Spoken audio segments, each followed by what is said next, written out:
Mana kechadan beri nafaqat O'zbekiston aholisini va O'rta Osiyo mamlakatlarini, qo'shni davlatlarni va SNG va butun dunyoni O'zbekiston Prezidenti Islom Abdug'aniyevich Karimov sog'lig'i haqidagi xabar tinchlik bermayapti. Bu ko'p har xil fikrlar, mish-mishlar bor.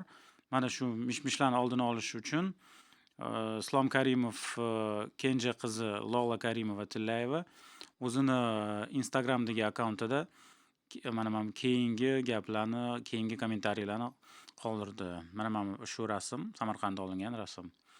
Bu rasm Lola Karimova gapiga qaraganda shaxsiy arxivdan olingan, Karimovlar oilasi shaxsiy arxividan. Rasm 2014-yil mart oyida olingan, mana bu yerda yozilgan. Endi mana Lola Karimovani kommentariyini o'qiylik-chi.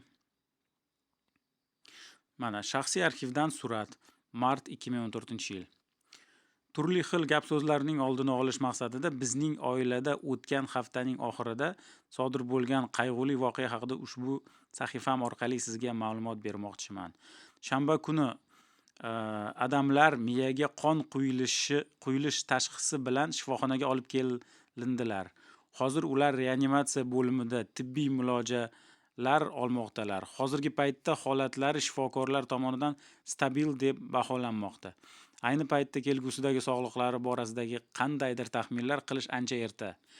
Men sizlardan turli xil gap so'zlardan yiroq bo'lib, oilamizning shaxsiy hayotiga hurmat bilan munosabatda bo'lishingizni iltimos qilaman.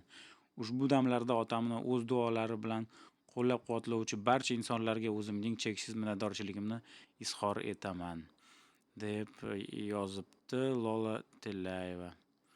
Ishkal Show kanali muallifi va Ishkal Show kanali tomoshabinlari O'zbekiston Respublikasi Prezidenti Islom Abdug'aniyevich Karimovga tezroq sog'ayib ketishlarini tilab qoladi.